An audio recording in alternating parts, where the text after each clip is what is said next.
Você contrata empregados para trabalhar para a sua empresa? Você trabalha com carteira assinada ou já trabalhou? O que diz o contrato de trabalho entre o empregado e a empresa? Você sabia que em 99,9% dos casos você tem um contrato que não ajuda em nada a empresa e nem ajuda o empregado? Fica comigo nesse vídeo que você vai se interessar muito. Já peço o seu like e compartilhamento. Este é um vídeo para pensar o direito, que tem o apoio cultural da plataforma Eu Processo, www.euprocesso.com.br. Seu processo a um clique. Aqui qualquer pessoa faz um processo judicial e vai ao judiciário sem a necessidade de um advogado. Acesse o site e conheça as condições. Quando uma empresa contrata um empregado, acredita que, além de anotar a sua carteira de trabalho físico e digital, deveria assinar um contrato de trabalho. Mas normalmente não é isso que acontece. A empresa apresenta ao funcionário os documentos para assinar e entre eles aparece um contrato bem simples, que é emitido pelo próprio sistema de contabilidade e é enviado para o empregado assinar. Sim, é sabido que este pequeno contrato faz às vezes o contrato de experiência e descreve apenas condições muito básicas, como cargo ocupado, horário de trabalho, salário e nada muito significante do que isso. Entende-se que este contrato de trabalho continua entre a empresa e o empregado, depois de passar o período de experiência.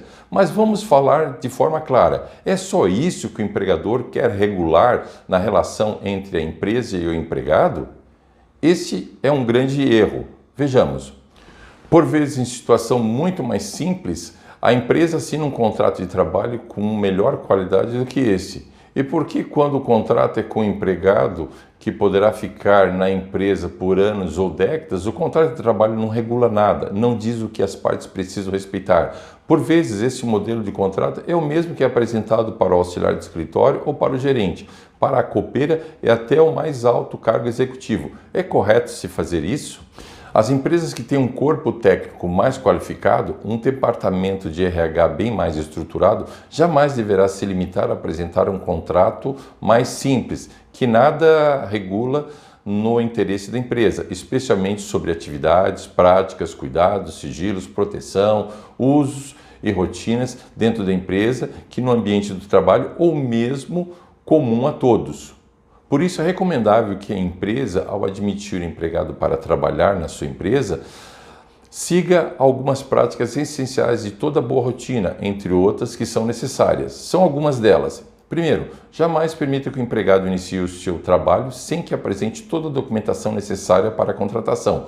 Nunca, em hipótese nenhuma. Segundo, não permita que a empresa inicie os trabalhos sem já ter assinado o contrato de trabalho nos modos e termos que a empresa precisa, inclusive com conhecimento do código de ética, se existir, e demais rotinas da empresa. E terceiro, se necessário a mudança de cargo, atividades, rotina, local de trabalho, faça um termo aditivo contratual para regular o que foi feito e combinado a partir desse momento, e não isenta nenhuma das práticas que já são feitas costumeiramente, como certidões, exames, etc.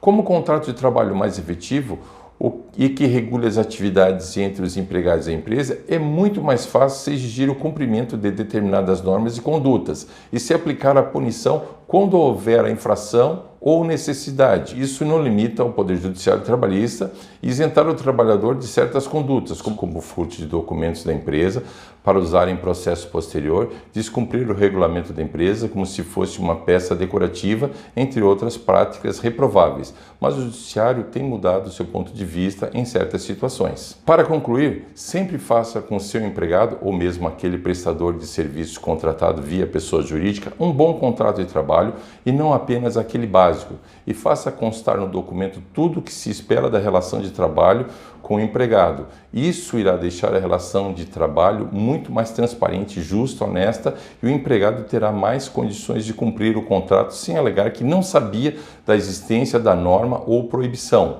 Sempre deixe uma cópia do contrato com o empregado para que não alegue depois que não sabia das suas obrigações e direitos perante a empresa. Se tiver dúvida, contrate um advogado da sua confiança, que tenha condições de fazer um bom contrato de trabalho e que regule as relações entre a empresa e o empregado ou prestador de serviço.